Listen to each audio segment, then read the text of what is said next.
we're going to look at first here, Reggie, is when a roofing company is coming to you, how are they typically speaking? How are the problems that you help them solve currently showing up? What are the words? What does it sound like? What does it look like? What does that look like for you?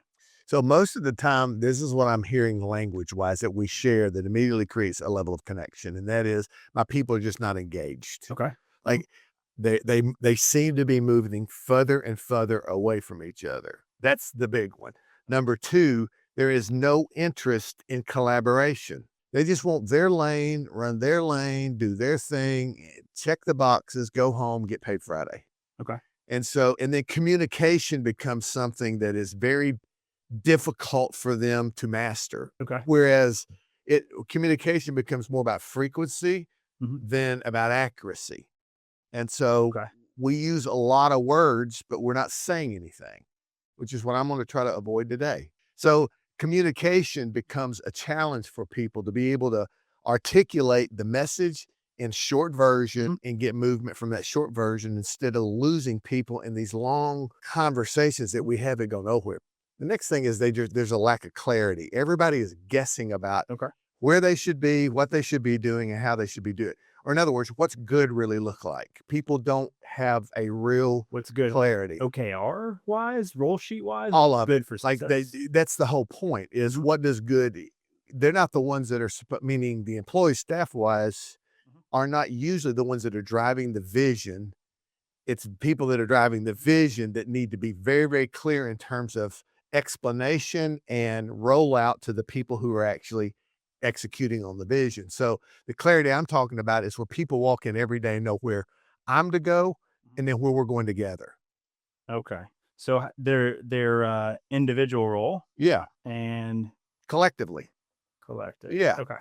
And how does what I do individually affect what we do together? How can I help collective? Yeah, what does my contribution really mean here? Because generally, the people who leave are people who don't feel seen and heard. And Mhm. secondly, like, this is not where I belong. Yeah. So if you're not acknowledging in sincerity, Okay. like their contribution, Mhm. they're going to find somewhere that somebody will see it. And that's why we're seeing so much this quiet quitting that I talk Mhm. about, we can talk about later, but it's just where people start realizing, dude, if I show up tomorrow night, it ain't going to matter. Mhm. And when people get of that mindset, Mhm. that drift starts happening. Okay. And then the final thing is, I think that we just have lost the art form, and businesses are losing this ability to get people to actually collaborate together. Mhm. And collaboration to me is this: how do we put what we are individually together that produces something that impossible is alone? Think about that. Okay. So, Yep. a perfect example: my wife and I have been Mhm. married 37 years. Before we got married, we started talking about the things that would not just cause us to want to marry, but to stay married. Mhm.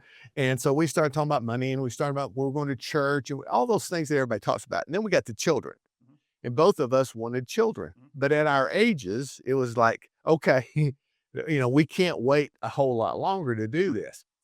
My point is this: my wife, Connie, could have hoped, could have prayed, could have wished Mhm. for a child. But until me or somebody like me came along, that dream was impossible. Yeah. So there is gained ground through collaboration, intentional crossing of what I call DNA Mhm. that produces something together that we can't do individually.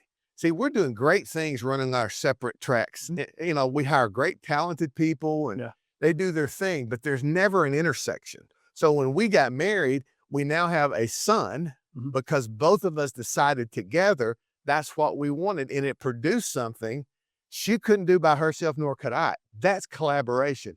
When we are willing to share ourselves Mhm. with one another and our talents, our gifts, and our abilities, it naturally produces something that is impossible for James or Reggie to do by themselves. That's collaboration.